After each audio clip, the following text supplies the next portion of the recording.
In May 1942, the Imperial Japanese Navy felt invincible.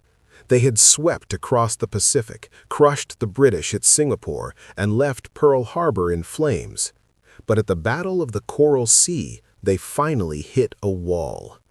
During that brutal engagement, Japanese dive bombers hammered the USS Yorktown CV-5. They saw the 800-pound bombs tear through her flight deck. They saw the oily black smoke billowing into the sky. Japanese pilots returned to their carriers and officially reported, "The Yorktown is sinking. The American carrier strength in the Pacific is broken." To Admiral Yamamoto and the Japanese High Command, the math for the upcoming Battle of Midway was simple.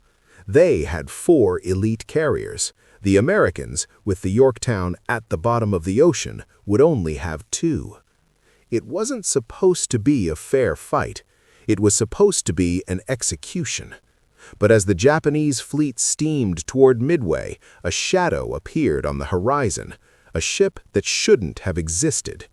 This is the story of the 72-hour miracle that broke the Japanese spirit before the first shot was even fired. When the Yorktown limped into Pearl Harbor on May 27, 1942, she was a floating wreck.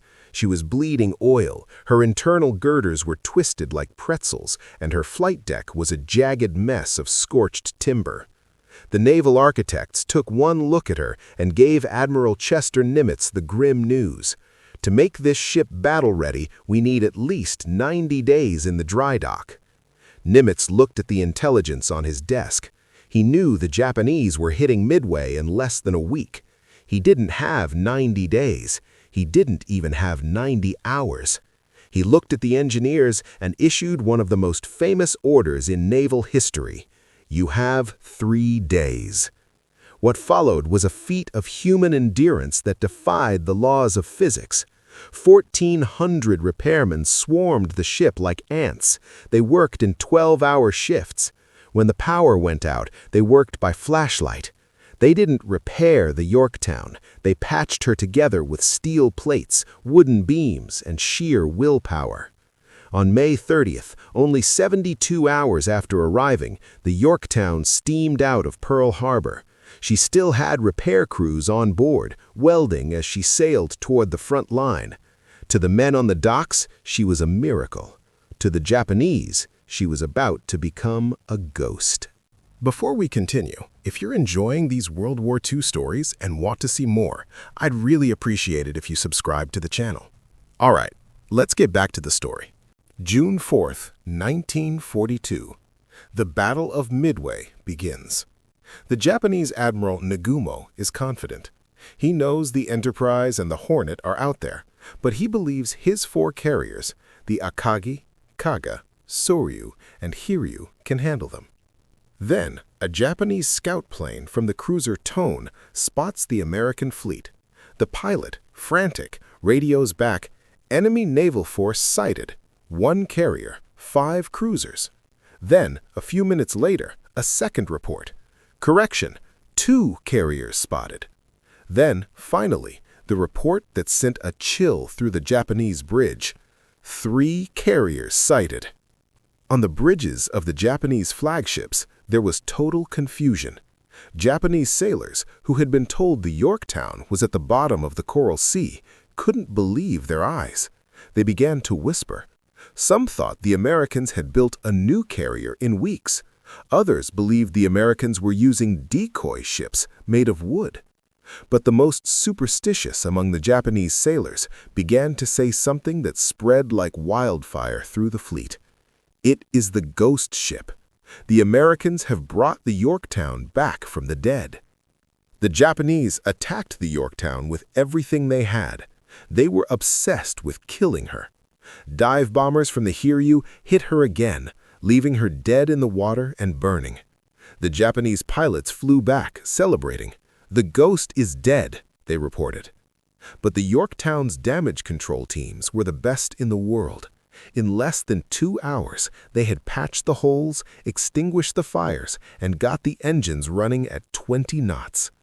When the second wave of Japanese torpedo bombers arrived, they saw a carrier moving at full speed, its anti-aircraft guns blazing. They didn't realize it was the same ship they had just destroyed an hour earlier. Japanese Lieutenant Tomonaga reportedly radioed his carrier in shock. "Target is a fresh carrier. The Americans must have 4 carriers in the area." Because the Yorktown refused to sink, the Japanese wasted their entire offensive strength attacking the same ship over and over again, believing they were sinking multiple carriers. This gave the Enterprise and Hornet the opening they needed. While the Japanese sailors were staring in horror at the ghost of Pearl Harbor, American SBD Dauntless bombers were screaming down from 14,000 feet. In just 6 minutes, the American bombers turned the pride of the Japanese Navy, the Akagi, Kaga, Soryu, and Hiryu, into pillars of fire. The Hiryu would follow soon after.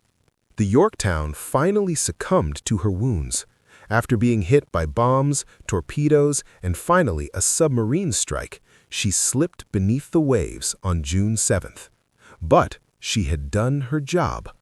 By refusing to stay dead, she had absorbed the entire fury of the Japanese Navy, acting as a giant shield for the rest of the fleet. Years later, surviving Japanese officers admitted that the sight of the Yorktown at Midway was the moment they knew the war was lost. One sailor remarked, "We fought a ship that had a soul.